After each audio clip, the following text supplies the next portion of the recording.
अस्सलाम वालेकुम नाज़रीन, ॾिया ॾिया लाट में इंटरव्यू सीरीज़ में सतार सरोई अवां जी ख़िदमत में हाज़ुर आहे। अॼु सिंधी अदब जे इंतहाई अहम नसरी सिन्फ़ ते ॻाल्हि ॿोल कंदासीं ऐं उनखे सम्झण जी कोशिशि कंदासीं। ऐं उहा सिन्फ़ आहे जदीद सिंधी नसरी अदब जी अफ़सानवी अदब जी सिन्फ़ नाविल। इंतहाई अहम सिन्फ़ आहे, मक़बूल तरीन सिन्फ़ आहे, घणी पढ़ी वेंदड़ आहे सिन्फ़। ऐं नाविलनि जा किताब माज़ीअ खां वठी माना अंग्रेज़ जो दौर में जीअं नाविल जी एंट्री थिए थी तॾहिं खां वठी अॼु ॾींहं ताईं नाविलनि जा किताब छपजनि बि था, पढ़जनि बि पिया ऐं इहो सिलसिलो जारी आहे। नाविलनि जे हवाले सां अॼु असां क्लासरूम में बि तव्हांजे ॾाढो हाज़ुर थींदासीं ऐं कंप्लीटली कॉन्सेप्ट ॾियण जी अव्हांखे कोशिशि कंदासीं। ऐं उन कंप्लीट जेका क्लासरूम आहे उन खे गौर सां ॿुधणु अव्हां जे लाइ तमामु ज़रूरी आहे, छाकाणि त नाविल ते तमामु घणो ॻाल्हायो बि वेंदो आहे, नाविल ते तमामु घणो पुछियो बि वेंदो आहे। ऐं नाविल अहिड़ी सिन्फ़ आहे जेका निसाब जो बि हिसो आहे ऐं उन ते उमेदवारनि खां इंटरव्यूज़ जे दौरान, इम्तिहाननि जे दौरान ज़रूरु कुझु न कुझु पुछा गाछा कई वेंदी आहे। सो इन जे करे हीअ क्लासरूम तव्हांजे लाइ तमामु घणो ज़रूरी पिणु आहे। अस्सलाम वालेकुम, अॼु जे क्लास में हाज़ुर थिया आहियूं। काल्ह के क्लास में तव्हांखे ख़बर आहे त असां अंग्रेज़ दौर ते ॻाल्हायोसीं ऐं कुझु बुनियादी नुक़्ता अंग्रेज़ दौर जा ॻाल्हायासीं। इहो ॿुधायोसीं तव्हांखे त अंग्रेज़नि जो दौरु सिंधी अदब जे तारीख़ जो तमामु अहम दौरु आहे। जीअं असां कलोड़नि जे दौर खे सिंधी अदब जो सोनहरी दौरु चऊं था, ऐं अहिड़ी रीति अंग्रेज़नि जो दौरु बि हिकिड़ो इनकलाबी क़िस्म जो दौरु रहियो सिंधी अदब में। कालोके पीरियड में या कालोके क्लास में असां जेका ॻाल्हि ॿोल कई उहा अंग्रेज़ दौर ते ॻाल्हि ॿोल कईसीं। अंग्रेज़ दौरु सिंधी अदब में अंग्रेज़ दौरु सिंध में 1853 खां शुरू 43 खां शुरू थिए थो ऐं पोइ 1947 ताईं जारी रहे थो। इहो जेको सॼो दौरु आहे अंग्रेज़ दौरु, इहो सिंधी अदब जी तरक़ीअ जे लाइ, ख़ासि करे सिंधी नसर जी तरक़ीअ जे लाइ तमामु वॾो दौरु रहियो।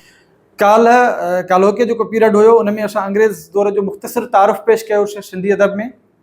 अॼु असां अंग्रेज़ दौर में नाविल जेका आहे, जीअं मां हिते लिखियो आहे त सिंधी नाविल जी ओसर, अॼु असां सिंधी नाविल जी ओसर ते ॻाल्हि ॿोल कंदासीं ऐं उन्हनि बुनियादी नुक़्तनि खे सम्झण जी कोशिशि कंदासीं त सिंधी नाविल जेको मक़बूल सिन्फ़ आहे हिन वक़्तु असांजे सिंधी नसरी अदब जी, अफ़सानवी अदब जी, त उन नाविल जी एंट्री सिंधी अदब में कीअं थिए थी, इन ते असां ॻाल्हि ॿोल कयूं था पिया।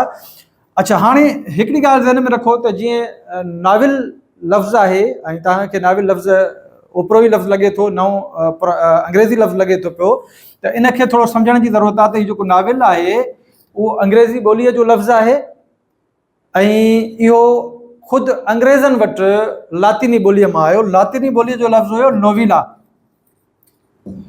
लैटिन लैंग्वेज जो वर्ड आहे नोविला। ऐं अंग्रेज़ी अदब में बि नाविल लातीनी अदब खां आयो, इन जे करे उन्हनि लातीनी अदब जो जेको लफ़्ज़ आहे नोविला जेको उन्हनि ॾिनो उनखे नाविल जे लाइ, उहो खयूं पर उनजो नालो तब्दील करे नाविल लिखियूं। हाणे जॾहिं असां नाविल जी ॻाल्हि था कयूं त नाविल लफ़्ज़ जी जेका माना आहे उहा आहे नई, अजीब या अनोखी। हाणे इन नाविल लफ़्ज़ जी माना मां ई असांखे ख़बर पए थी त ख़ुदि अंग्रेज़नि जे लाइ बि नाविल पंहिंजे दौर में जॾहिं दाख़िल थियो।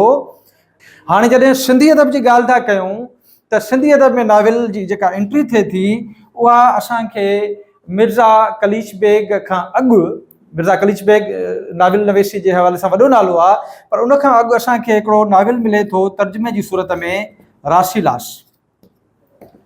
रासीलास जेको नाविल आहे उहो सिंधीअ में असांखे नविलराय ऐं उधाराम थांवरदास ॿ लेखक हुआ जिन असांखे तर्जुमे जी सूरत में पहिरियों नाविल ॾिनो ऐं हीउ नाविल आहे रासीलास जे नाले सां। हीउ अंग्रेज़ी अदब मां ही खयो वियो, इन जो नालो बि उहो साॻियो ई रखियो वियो। इन जे करे असां इहो चई सघूं था त सिंधी अदब में नाविल जी जेका एंट्री थिए थी उहा तर्जुमे जी सूरत में थिए थी ऐं पहिरियों असांजो जेको नाविल आहे उहो रासीलास आहे। ठीकु आहे, एसी ताईं त बिल्कुलु क्लियर थी वियासीं त एंट्री सिंधी अदब में नाविल जी तर्जुमे जी सूरत में थिए थो। अच्छा, तबज़ात नाविल जी जॾहिं असां ॻाल्हि कंदासीं त पहिरियों जेको तबज़ात नाविल आहे सिंधी अदब में उहो नाविल आहे दिलाराम। हाणे दिलाराम जेको नाविल आहे उहो मिर्ज़ा कलीच बेग लिखियो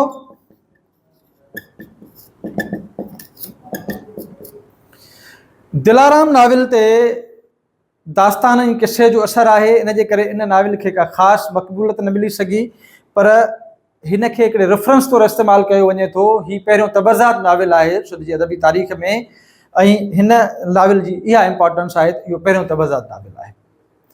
अच्छा, जॾहिं नाविल आहिस्ता आहिस्ता तरक़ी कंदो अॻिते वधे थो पियो त पोइ नाविल में तब्दीलियूं बि अचनि थियूं पियूं। हाणे अॻिते हलण खां अॻु मां बुनियादी अव्हां खे ॻाल्हियूं जेके सम्झाइणु चाहियां थो पियो इन क्लास में, उहे बि तव्हांजे लाइ ज़रूरी आहिनि। त नाविल खां अॻु सिंधी अदब में दास्तान ऐं किस्सा गोईअ जो दौरु हो। दास्तान ऐं किस्सा गोई सिंधी अदब ते हावी हुई, ऐं दास्ताननि ऐं किस्सनि जी हिकिड़ी तमामु डिघी तवालत हुई, ड्रैग हुई उन्हनि किस्सनि में, ऐं उन्हनि दास्ताननि ऐं किस्सनि में ज़िंदगीअ जी हक़ीक़तुनि जो उहो ई बयानु थियलु न हुयो जहिड़ी रीति हीउ जेको नाविल आहे उहो असांजे सिंधी अदब में खणी आयो। ख़ुदि अंग्रेज़ी अदब में बि नवान खणी आयो, ज़िंदगीअ सां कनेक्ट कयो। नाविल जी जेका सिन्फ़ आहे उहा जीअं तव्हांखे मूं ॿुधायो त नसरी अदब जी सिन्फ़ आहे, अफ़सानवी अदब जी सिन्फ़ आहे, ऐं इहो नाविल पहिरियों भेरो पंहिंजी नवान इहा खणी आयो त इन जा जेके मौज़ू हुआ उहे सभु मौज़ू तव्हां ॾिसंदो त उहे इंसानी ज़िंदगीअ सां ॻंढियल हुआ, हक़ीक़त सां ॿधल हुआ। ज़िंदगीअ जे वहिंवारनि, ज़िंदगीअ जे इमोशन्स, जज़्बनि, एहसासनि, उन्हनि जूं ॻाल्हियूं ऐं उन्हनि जा कोर थाट्स, उन्हनि जा मौज़ू असांजे नाविल में मिलनि था पिया इब्तिदा खां वठी। ठीकु आहे। अच्छा, हाणे जॾहिं दिलाराम जी ॻाल्हि कयूं था त उनखां पोइ मिर्ज़ा कलीश बेग जो हिकिड़ो ॿियो नाविल अचे थो जंहिंखे सिंधी अदब में हिकिड़ी तमामु ज़बरदस्त हैसियत हासिलु आहे ऐं पहिरें शाहकार नाविल जी हैसियत आहे। उहो नाविल आहे ज़ीनत। हीउ जेको ज़ीनत नाविल आहे इहो मिर्ज़ा कलीश बेग जो पहिरियों शाहकार नाविल आहे। पहिरियों तबज़ात नाविल थी वियो असांखे दिलाराम, ऐं पोइ हीउ नाविल जेको आहे तबज़ात, हीउ जेको नाविल आहे ज़ीनत, इहो ज़िंदगीअ जे हक़ीक़तुनि खे खणी आयो ऐं फ़नी हवाले सां नाविल जा जेके फ़नी तक़ाज़ाऊं आहिनि, घुर्जूं आहिनि, उन्हनि जे बुनियाद ते, फ़नी टेक्निक जे बुनियाद ते हिन नाविल खे वॾी अहमियत हासिलु आहे ऐं हिन खे सिंधीअ जो पहिरियों शाहकार नाविल चवनि था।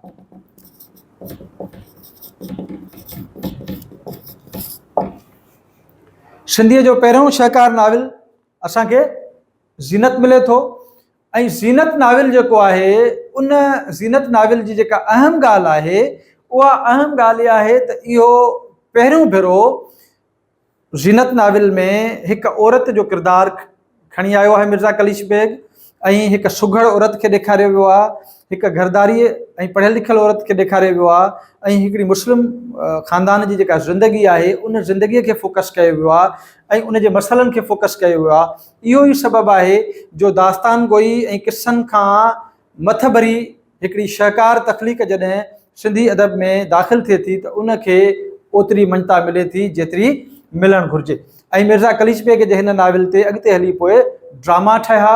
सिंधीअ में ड्रामो नाविल ज़ीनत जे बुनियाद ते सिंधीअ में ज़ीनत नाविल आयो, उनखां पोइ ख़ुदि उर्दू में बि ज़ीनत नाविल ते ड्रामो लिखियो वियो। त यानी हिन नाविल जी मक़बूलियत जो अंदाज़ो तव्हां इन मां लॻाए सघो था पिया। हाणे नाविलनि जी जॾहिं असां इब्तिदाई दौर जी ॻाल्हि था कयूं त इब्तिदाई नाविलनि में असांखे काको भेरूमल मिले थो। काके भेरूमल जा जेके नाविल आहिनि उहे आनंद सुंदरिका,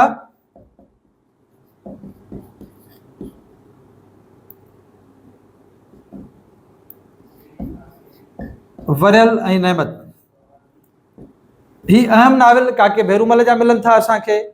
चौथ जो चंड हिकिड़ो नाविल आहे, चौथ जो चंड। हाणे इब्तिदाई नाविल आहिनि जेके लालचंद अमर ॾिनमल जो आहे। लालचंद अमर ॾिनोमल ही इब्तिदाई नोयत जा नाविल आहिनि। हाणे सिंधी अदब जे कुझु बुनियादी या मुखिया जेके मक़बूल तरीन नाविल आहिनि उन्हनि ते असां उन्हनि जो जाइज़ो वठूं था। सिंधी अदब जा मुखिया नाविल। हाणे जॾहिं तारीख़ी नाविलनि जी असां ॻाल्हि कंदासीं त असांखे नूरजहान नाविल मिले थो, ऐं ही नाविल डॉक्टर होतचंद मूलचंद गुरबख्शाणीअ जो आहे। गुरबख्शाणी साहब जो ही जेको नाविल आहे, ही नूरजहान जेको आहे उनखे पहिरें तारीख़ी नाविल जी हैसियत हासिलु आहे। तारीख़ी नाविल इन सेंस में आहे जो हे हिंदुस्तान जे उन वक़्त जे बादशाह ऐं उन जे महबूबा ते मबनी हिकिड़ो किस्सो आहे, उनखे नाविल जो रूप ॾिनो वियो आहे ऐं नाविल जा फ़नी लवाज़मात पूरा कया विया आहिनि। अच्छा, जॾहिं नूरजहान जी ॻाल्हि था कयूं त पोइ असांखे वरी जहान आरा नाविल जी बि ॻाल्हि करणी पवे थी। जहान आरा नाविल बि तारीख़ी हवाले सां अहमियत रखे थो ऐं हीउ सिंधी इंटर जे सिलेबस जो हिसो रहियो आहे कई साल। ऐं हिन जो जेको लेखक आहे उहो अब्दुल रज़ाक अब्दुल सलाम मेमण आहे। अब्दुल रज़ाक अब्दुल सलाम मेमण आहे। अच्छा, तारीख़ी जॾहिं नाविलनि जी ॻाल्हि था कयूं त पोइ असांखे सांगड़ नाविल जी ॻाल्हि करणी बि पवे थी ऐं सांगड़ नाविल इहो हुर तहरीक जे पस मंज़र में मोहम्मद उस्मान डिपलाई साहब जो नाविल आहे।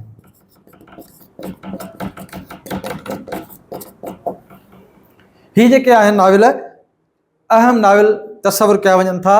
ऐं सांगड़ नाविल हुरनि जी जेका तहरीक हुई, अंग्रेज़नि जे ख़िलाफ़ जेका हुन जी तहरीक हुई, उन तहरीक जे पस मंज़र में हीउ सांगड़ नाविल लिखियो वियो। ऐं सांगड़ नाविल जेको आहे मोहम्मद उस्मान डिपलाई साहब जॾहिं उनखे जेल हवाले कयो वियो त जेल में उन वेही हिन नाविल जी उणत कई ऐं हीउ नाविल पोइ मंज़र आम ते आयो। ऐं हिन नाविल में मज़ाहमती अंसर मौजूदु आहे, वेड़ जो अंसर मौजूदु आहे ऐं हुरनि जी हुकूमत जो जेको सॼो स्ट्रक्चर आहे उनजो हिन नाविल में हवालो मौजूदु आहे। अच्छा, हाणे जॾहिं नाविलनि जी क़िस्मनि जी ॻाल्हि था कयूं, नाविलनि जी क़िस्मनि जी ॻाल्हि था कयूं हिते, त नाविलनि जी बि क़िस्मनि खे बि थोरो हिते डिस्कस करणु तमामु ज़रूरी आहे।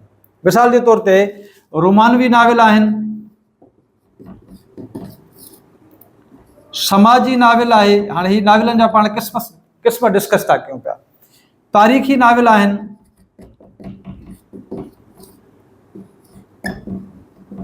जासूसी नाविल आहिनि।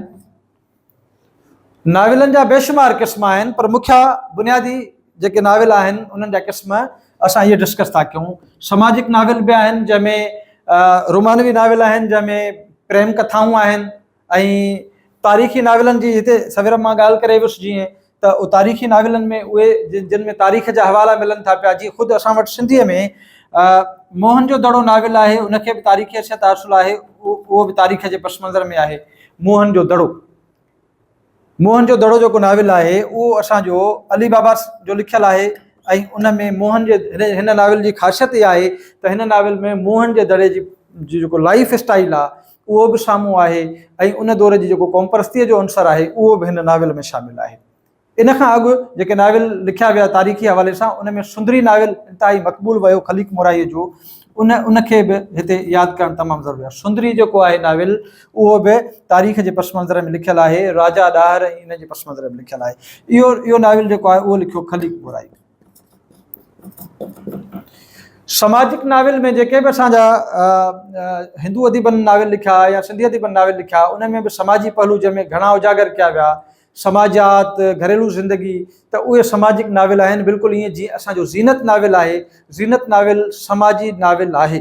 ज़ीनत नाविल में हिकिड़ो पूरी समाज, उन वक़्त जो जेको सिंधी ख़ानदान जो मुस्लमान ख़ानदाननि जो जेको रस्मो रवाज हुयो, हलत चलत हुई, उहा सॼी असांखे हिन ज़ीनत नाविल में अयां थी मिले थी पई। अहिड़े तरीक़े सां काके भेरूमल जा नाविल बि समाजिक नाविल आहिनि। अहिड़े तरीक़े सां असां वटि राम पंजवाणीअ जा नाविल बि समाजिक नाविल आहिनि। तारीख़ी रोमानवी नाविलनि में असां वटि लेटेस्ट दौर में जॾहिं असां 90s जी ॻाल्हि था कयूं पिया, 90s में असांखे रोमानवी नाविलनि में तारिक आलम अबड़े जो नाविल जेको आहे उहो बि असांखे रहिजी वियल मंज़र, उहो रोमानवी नाविल आहे।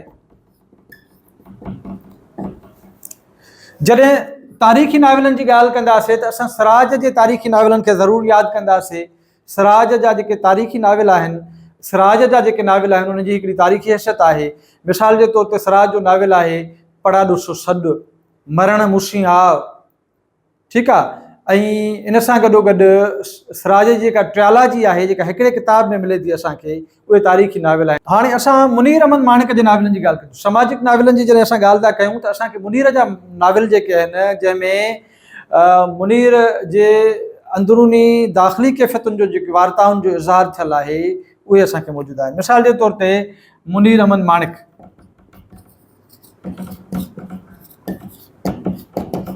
जा नाविल। हाणे असांखे लुड़ंदड़ नसुल मिले थो, असांखे पाताल में बग़ावत मिले थो, हाणे मुनीर जे नावलनि में जदीदियत जो अंसर मौजूदु आहे, जदीदियत जो अंसर मौजूदु आहे, वजूदियत जा इसरार मौजूदु आहिनि। अहिड़े तरीक़े सां असांखे अमर जलील जो जेको नाविल आहे उहो बि हिते ॻणणु तमामु ज़रूरी आहे। अमर जलील जो नाविल आहे नेठि गूंगे ॻाल्हायो।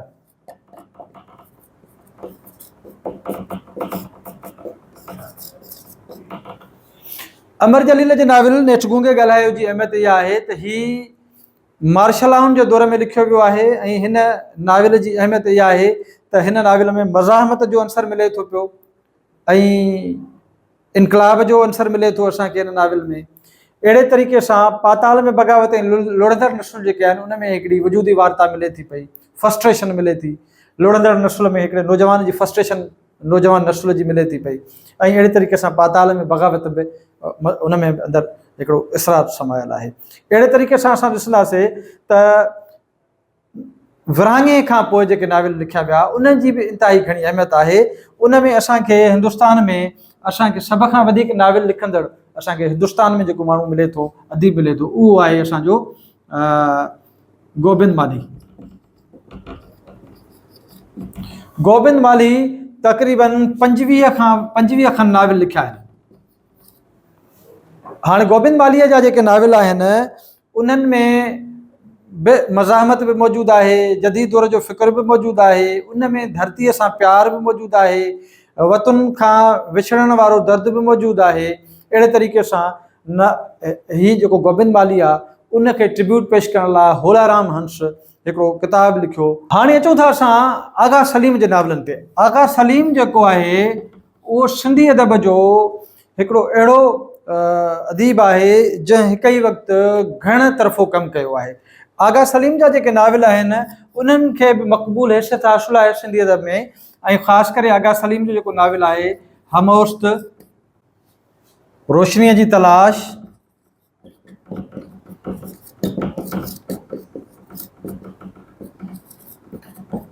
अणपूरो इंसान,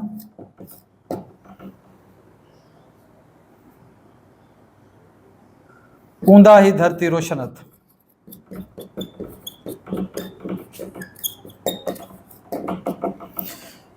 आगा सलीम ही 4 नाविल लिखिया आहिनि ऐं चइनी नाविलनि में अलॻि अलॻि मैदान आहिनि। ऐं आगा सलीम जे नाविलनि जी ख़ासि ॻाल्हि इहा आहे त आगा सलीम जे नाविलनि में स्ट्रीम ऑफ कॉन्शियसनेस आहे, शऊर जो वहिकिरो मिले थो पियो। शऊर जो वहिकिरो जेकॾहिं सिंधी अदब में कंहिं अदीब वटि मौजूदु आहे लिखणनि में त उहो पहिरियों अदीब असांजो आगा सलीम आहे जंहिंजे नाविलनि में शऊर जो वहिकिरो मिले थो पियो। ऐं हिन जा जेके नाविल आहिनि उहे तसव्वुफ़ जे स्कूल ऑफ थाट खे बि एक्सप्लेन कनि था पिया। हिन जे नाविलनि में तसव्वुफ़ जा एलिमेंट्स बि तमामु घणा मिलनि था पिया। ऐं हमोस्त जेको नाविल आहे उहो सूफ़ी शाह इनायत शहीद जी स्ट्रगल ऐं जदोजहद ते मबनी आहे। त इन जे करे हमोस्त में बि तसव्वुफ़ जा टचेस मौजूदु आहिनि, रोशनी जी तलाश में बि मौजूदु आहिनि, ऊंदा ही धरती रोशन हथ जा बि पंहिंजा पंहिंजा किरदार आहिनि ऐं अणपूरो इंसान बि हिकिड़े शऊर जे वहिकिरे ते मबनी हिकिड़ा नाविल आहिनि। अच्छा, हाणे पाण सॼे नाविल जे पस मंज़र ते बि ॻाल्हि ॿोल करे वियासीं, नाविल जी एंट्री ते बि ॻाल्हि ॿोल करे वियासीं ऐं अहम नाविलनि ते बि ॻाल्हि ॿोल करे वियासीं। हाणे असां अचूं था, जीअं मूं बोर्ड ते लिखियो आहे त नाविल जूं ख़ूबियूं बयानु कंदासीं त आख़िर नाविल जूं ख़ूबियूं कहिड़ियूं आहिनि जंहिंजे करे नाविल खे मक़बूलियत मिली। त सभ खां पहिरीं नाविल जी ख़ूबी आहे त हिन नाविल में समाजी हक़ीक़त मौजूदु हूंदी आहे।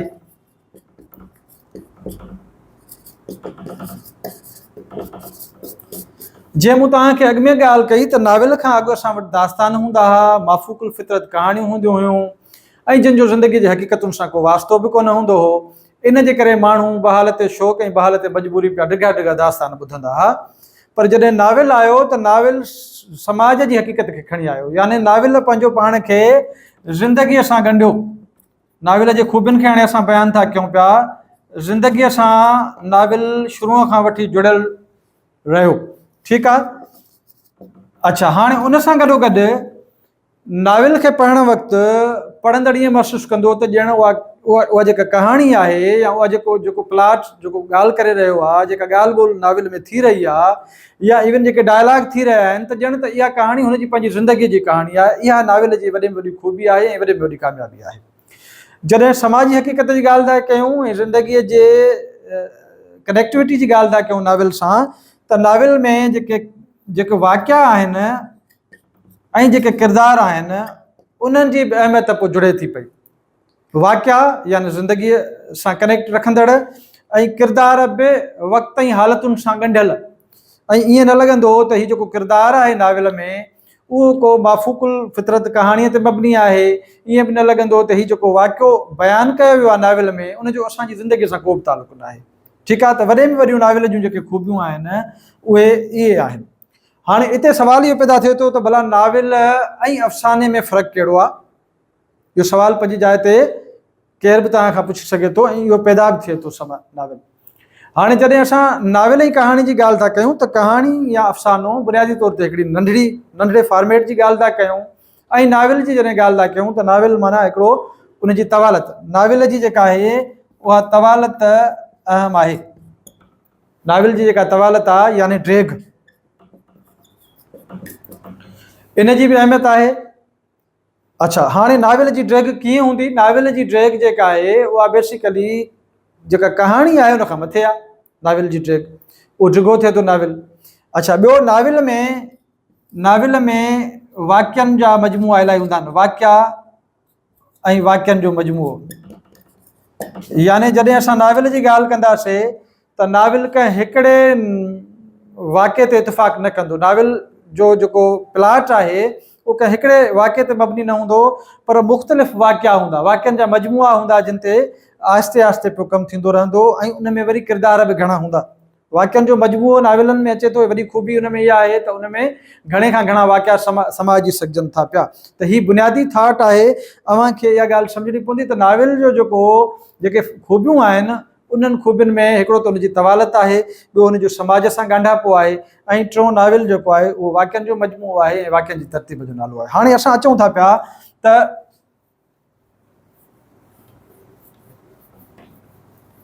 हाणे असां इहा ॻाल्हि था कयूं पिया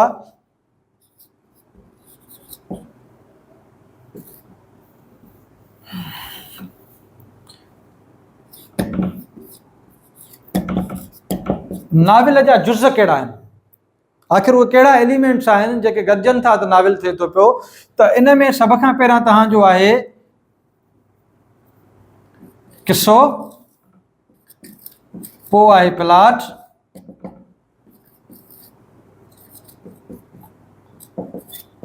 किरदार निगारी ऐं उन सां गॾोगॾु डायलॉग या मुकालमा। ठीकु आहे, हाणे हिन चइनि शयुनि ते थोरो डिस्कस करे वठूं असां त हीउ जेको किसो आहे, हीउ प्लॉट आहे ऐं किरदार निगारी आहे या डायलॉग आहे, इन जी कहिड़ी अहमियत आहे नाविल में ऐं इन खां सवाइ छा नाविल पूरो थिए थो। हाणे जॾहिं असां किसे जी ॻाल्हि था कयूं त किसो यानी उनजो जेको नाविल जो जेको कंटेंट आहे अंदरि कहिड़ो हूंदो, उन किसे जी ॻाल्हि था कयूं। हाणे किसो छा आहे? किसो बेसिकली आहे वाक्यनि जो मजमूओ। जीअं सवेर मूं ॻाल्हि कई त वाक़िया, हाणे वाक्यनि जो जेको मजमूओ आहे इहो सॼो किसो आहे। हाणे जॾहिं बि लेखक नाविल लिखंदो त पहिरियां इहे वाक्यनि जा मजमूआ गॾु करे हिकिड़ी जाइ ते रखंदो। माना उनखे कहाणी किथां शुरू करणी आहे ऐं किथे ख़तमु करणी आहे, ऐं विच में कहिड़ा कहिड़ा किरदार, कहिड़ा कहिड़ा वाक़िया, उहे सभु उन्हनि जो हिकिड़ो तफ़सील उनखे गॾु करिणो आहे। इनखे चऊं था असां वाक्यनि जो मजमूओ यानी इहो किसो। ठीकु आहे, हाणे जॾहिं असां प्लॉट जी ॻाल्हि था कयूं त प्लॉट चइबो आहे वाक्यनि जी तरतीब खे। इहे जेको वाक़िया आहिनि जंहिं मथे मूं ॻाल्हि कई त वाक्यनि जी फ़नी तरतीब खे प्लॉट चइबो आहे। हाणे जॾहिं असां वाक्यनि जी फ़नी तरतीब जी ॻाल्हि था कयूं त यानी असां हिकिड़ी तरतीब ऐं तनज़ीम जी ॻाल्हि था कयूं त असां टेक्निकली पंहिंजे नाविल खे कीअं खणी ईंदासीं, कहिड़ो किरदार कहिड़े वक़्तु ज़ाहिर थींदो ऐं उहो हलंदो कीअं, ऐं उनजो इंटरेक्शन कीअं हूंदो बाक़ी किरदारनि सां, हालतूं ऐं वाक़िया कहिड़ा हूंदा, उहो सॼी जेका फ़नी तरतीब आहे उनखे असां प्लॉट चऊं था। इन जे करे वाक्यनि जी फ़नी तरतीब ऐं किसो इहे बुनियादी शयूं आहिनि। उन सां गॾोगॾु किरदार निगारी जेका आहे उहा इंतिहाई इंपॉर्टेंट आहे। नाविल मुंहंनि जे दड़े ते लिखियलु आहे त उन जा जेके किरदार आहिनि उन्हनि किरदारनि जो ओढ़णु, पाइणु, ॻाल्हाइणु, लहजो, सॼो उहो मुंहनि जे दड़े जी ॿोली, मुंहनि जे दड़े जे दौर खे जेसीं ताईं उन सां इक्वेशन में न हूंदो त असां चवंदासीं त इन जी किरदार निगारी ठीकु न आहे थियल। डायलॉग जॾहिं असां ॻाल्हि था कयूं त डायलॉग अगरि नाविल में न आहिनि, मुकालमो अगरि न आहे, किरदारनि जे विच में इंटरेक्शन न आहे ऐं उहो उअं ई फ़नी हवाले सां तरतीब सां न आहे त असां चवंदासीं त असांजो नाविल मां हिकिड़ो जुज़ खुटियल आहे ऐं इहो नाविल असांजो कम जो न आहे या फेल आहे। त इन जे करे नाविल जा ॿिया बि बेशुमार जुज़ थियनि था, उहे बि अॻिते हली डिस्कस कंदासीं, पर बुनियादी शयूं तव्हांखे इहे सम्झणियूं पवंदियूं त किसो, प्लाट, किरदार निगारी ऐं डायलॉग, मुकालमा, इहे नाविल जी जान हूंदा आहिनि, इहे नाविल लाइ इंतिहाई अहम हूंदा आहिनि। नाज़रीन, तव्हां असांजे क्लासरूम खे गौर सां ॿुधो ऐं ॾिठो। यकीनन असां नाविल जे सिन्फ़ सां इंसाफ़ करण जी कोशिशि कई आहे ऐं हिन क्लासरूम जे अंदरि तव्हांखे खोड़ सारा जेके नाविल आहिनि उन्हनि जो ज़िक्र मिलियो हूंदो, पर इलाही नाविल अहिड़ा बि आहिनि जिन जो असां ज़िक्र क्लास में न करे सघिया आहियूं। यकीनन हिकु ई वक़्तु सभिनी नाविलनि जो ज़िक्र करणु पॉसिबल ऐं पॉसिबल बि कोन थो थिए, कोन थो बणिजे, पर अव्हांखे मूं हिन सॼे क्लासरूम जे अंदरि हिकिड़ो कॉन्सेप्ट ॾियण जी कोशिशि कई आहे। उहो कॉन्सेप्ट आहे त नाविल ते जॾहिं ॻाल्हि ॿोल कबी त किथां स्टार्ट कबो ऐं उनजे इर्तिकाई सफ़र ते कीअं कीअं ॻाल्हाइबो ऐं उन जे मुखिया जेके नाविल आहिनि उन्हनि जे कोर थाट ते थोरो थको केतिरो ॻाल्हाए सघिजे थो पियो। उमेदु आहे त अव्हांखे असांजे हिन क्लासरूम मां ज़रूरु जोगी मालूमात मिली हूंदी, अहम मालूमात मिली हूंदी ऐं तव्हांजो हिकिड़ो बुनियादी खाको नाविल जे हवाले सां, नाविल जे डेमो जे हवाले सां थोरो तयारु थियो हूंदो तव्हांजे ज़हन में। यकीनन तव्हांखे डेमो जी तयारी करणी आहे, अञा बहितर नमूने सां डेमो जी तयारी करे सघो था अव्हां। ऐं जेके बि नाविल जिन जो ज़िक्र थियो आहे उन ते बि ज़रूरु उन्हनि खे पढ़ी वञिजो ऐं जिन जो ज़िक्र न थियो आहे त उन्हनि खे बि ज़रूरु ज़हन में रखी वञिजो, छाकाणि त जॾहिं तव्हां नाविलनि जी नाविल ते डेमो ॾींदो ऐं मां त हीउ हिकिड़ो पूरो क्लासरूम हलायो आहे अधु कलाक जो, मुने कलाक जो, उन में घणा ई टॉपिक खणी वियो आहियां हिकु ई वक़्त में, त जीअं तव्हांखे कंप्लीट नाविल जे हवाले सां कॉन्सेप्ट ॾिजे। पर जॾहिं नाविल ते डेमो जी ॻाल्हि थींदी, जॾहिं तव्हां डेमो ॾींदो त यकीन ॼाणो त इहो डेमो तव्हांजो SPSC जे इंटरव्यू में को घणो न हूंदो आहे, 5 मिंट या 10 मिंट तव्हांखे ॻाल्हाईंदा आहिनि, पर उन में बि तव्हांखे इंटरप्ट कंदा आहिनि। जॾहिं मिसाल जे तौर ते तव्हां नाविलनि ते ॻाल्हायो था ऐं नाविल जी इब्तिदा ते ॻाल्हायो था त इब्तिदा ते ॻाल्हाइण दौरान ई अव्हांखे इंटरप्ट करे सघनि था ऐं तव्हां खां लाॻापियल सवाल पुछी सघनि था। मिसाल जे तौर ते जॾहिं तव्हां नाविल जे नाले ते ॻाल्हायो था त हू नाविल जे हवाले सां सवाल पुछी सघनि था त नाविल जी माना छा आहे। जेकॾहिं तव्हां पंहिंजे खाके में या पंहिंजे इब्तिदाई तारुफ़ में उनजो नालो न ॿुधायो आहे, नाविल जी माना छा आहे, अजीब या अनोखी शइ, या तव्हां खां इहो पुछी सघनि था त इहो इनखे अजीब या अनोखी शइ छो था चवनि, आख़िर कहिड़ी ॻाल्हि आहे। त जीअं मूं नाविल जे हिन में डिस्कस में तव्हांखे ॿुधायो त दास्तान गोई ऐं नाविल जे विच में जेको सफ़र आहे टाइम जो, उहो तमामु वॾो सफ़र आहे। दास्ताननि ऐं किसनि खां माण्हू जॾहिं रवायत खां तंग थिया त उन्हनि खे पढ़ण लाइ का नई शइ मिलणु घुरिबी हुई ऐं उहा नई शइ नाविल जी सूरत में उन्हनि खे मिली, जंहिंजे करे नाविल खे मक़बूलियत बि मिली। जॾहिं तव्हां नाविल ते जॾहिं तफ़सीली ॻाल्हाईंदो त ज़रूरु तव्हांखे उन मां टोकिन सवाल बि पुछिया वेंदा। सिराज जे नाविलनि में ऐं आगा सलीम जे नाविलनि में कहिड़ो फ़र्क़ु आहे, उनजी कंपेरेटिव स्टडी करे ॿुधायो, मिसाल जे तौर ते इन क़िस्म जो सवाल बि तव्हां खां पुछी सघनि था। तव्हांखे इहो सवाल तव्हां खां पुछी सघनि था त भला ओड़ा जे नाले सां नाविल आहे ऐं इहे 2 नाविल आहिनि, उहे कंहिं लिखिया आहिनि। तव्हांजे इल्म में हूंदो त तव्हां ॿुधाईंदो त ओड़ा जे नाले सां हिकिड़ो नाविल गुलाम नबी मुग़ल जो आहे ऐं ॿियो नाविल असां वटि हलीम बिरोहीअ जो आहे। इन सां गॾोगॾु जॾहिं तव्हां खां तक़ाबली जाइज़ो वठाईंदा त तव्हां खां इहो बि पुछी सघनि था त हलीम बिरोहीअ जे नाविल ओड़ाह में ऐं गुलाम नबी मुग़ल जे नाविल ओड़ाह में कहिड़ो फ़र्क़ु आहे।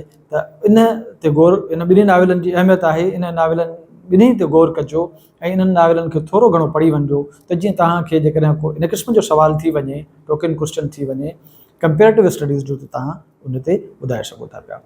शांगर नाविल तारीख़ी नाविल आहे, नूरजहान तारीख़ी नाविल आहे, त उन्हनि मंझां तव्हांखे सवाल पुछी सघनि था पिया। नूरजहान जा किरदार कहिड़ा आहिनि, अच्छा जहान आरा नाविल जो किरदार कहिड़ा आहिनि, ठीकु आहे। ऐं जहान आरा नाविल ते तनक़ीदी तनक़ीदी निगाह विझो, त मिसाल जे तौर ते जहान आरा नाविल ते तनक़ीदी निगाह जॾहिं विझबी त जहान आरा नाविल ते इहा तनक़ीद वॾी आहे त जहान आरा नाविल जेको आहे उहो हक़ीक़त खां घणो परे नज़र अचे थो पियो। मिसाल जे तौर ते हिकिड़ी नंढड़ी ॿारड़ी आहे, उन ॿारड़ीअ जो हिकिड़ो इश्क ॾेखारियो वञे थो पियो ऐं उनजो हक़ीक़त सां को तालुक़ु न आहे, हिकिड़ी नंढड़ी ॿारड़ी कीअं इश्क करे सघे थी पई। या रासीलास जेको असांजो तर्जुमे जी सूरत में जेको नाविल आयो त उन में निकाया, अमलाक, इन्हनि छोकिरियुनि जो कहिड़ो तालुक़ु आहे, उन कहाणीअ जो थाट छा आहे, उन ते किसे जो असरु केतिरो आहे। दिलाराम नाविल खे जेकॾहिं असां ॻणियूं त उनखे छा नाविल जी फ़नी ख़ूबियुनि ते पूरो लहे थो या नथो लहे, इन ते डिस्कस तव्हांखे कराईंदा। ईअं ई मुख़्तलिफ़ नाविल जेके आहिनि। अच्छा, तव्हांखे जॾहिं डिस्कस थींदो नाविल ते ऐं जॾहिं बि ॻाल्हि ॿोल्हि थींदी त यकीनन कुझु अहिड़ा पासा बि तव्हां खां एक्सप्लेन कराईंदा जिन पासनि ते तव्हांजो शायदि ध्यानु न हुजे। मिसाल जे तौर ते माणिक जा जेके नाविल आहिनि उन में कहिड़ो फ़िक्र आहे, जदीदियत जो फ़िक्र आहे, वजूदी फ़िक्र आहे, उन माणिक जे नाविलनि जो कोर थाट कहिड़ो आहे, आगा सलीम जे नाविलनि में हमोस्त में छा आहे, आगा सलीम जो कहिड़ो नाविल आहे जंहिं ते आग का दरिया जो ठपो लॻल आहे या उनजो तासुर ॾिनल आहे, जंहिंखे पोइ हिकिड़े इंटरव्यू में ख़ुदि आगा सलीम बि रिजेक्ट कयो आहे। त इहे जेके पासा आहिनि अव्हांखे ज़रूरु सम्झणा पवंदा। नाविल जो जेको किसो ऐं कहाणी, किसो ऐं प्लाट आहे, जीअं किसे लाइ ॿाहिरि चवनि था त किसो जेको आहे नाविल जो उहो नाविल जे करंगे जो हॾो आहे, माना किसे जी इंपॉर्टेंस आहे। ऐं किसो आहे छा, किसो बेसिकली वाक्यनि जे मजमूए खे किसो चऊं था। प्लाट छा आहे, प्लाट जेको आहे वाक्यनि जे मजमूए मां वाक्यनि खे कढी उन जी हिकिड़ी फ़नी तरतीब ऐं रिथा करण खे प्लाट चइजे थो। यानी प्लाट जेको आहे वाक्यनि जी फ़नी तरतीब ऐं रिथा खे चऊं था, ऐं किसो जेको आहे उहो बेस आहे कंहिं नाविल जो। त इन ते अव्हांखे ॻाल्हाइण जी ज़रूरत पवंदी। इन सां गॾोगॾु समाजी हक़ीक़त निगारी केतिरो ज़रूरी आहे नाविलनि जे लाइ। जासूसी नाविल वरियल ऐं नेमत जेको आहे उहो कंहिं लिखियो, काके भेरूमल लिखियो, उनजी कहिड़ी अहमियत आहे। अहिड़े तरीक़े सां सिंधी अदब में जासूसी नाविल कहिड़ा लिखिया विया, रोमानवी नाविल जेको आहे उन जे हवाले सां सवाल पुछी सघनि था पिया। आगा सलीम जी ॻाल्हि जेका थी उनखे बि तव्हां नज़र में ज़रूरु रखिजो। ऐं ॿिया बेशुमार नाविल निगार आहिनि। 12वीं क्लास जे किताब में नाविल जे हवाले सां जेको सबक़ु आहे, मज़मून आहे, उनखे ज़रूरु अव्हां पढ़िजो, छाकाणि त उन में बि कम जूं ॻाल्हियूं आहिनि। गुल नसरपुरी जो कहिड़ो आहे नाविल आहे, दरिया जे कप ते। हाणे उहो अहम आहे छाकाणि त उहो नसाब जो हिसो आहे। अधूं ॾियोम सलाह नाविल जेको आहे शौक़ सिंधीअ जो आहे। शौक़ सिंधीअ जो भला ॿियो नालो कहिड़ो आहे, उन में डॉक्टर नवाज़ शौक़ असां चई सघूं था, डॉक्टर नवाज़ शौक़ जो इहो नाविल आहे। अहिड़े तरीक़े सां मुख़्तलिफ़ पासा थियनि था सवालनि जा, टोकिन सवालनि जा, डिस्कशन्स जा।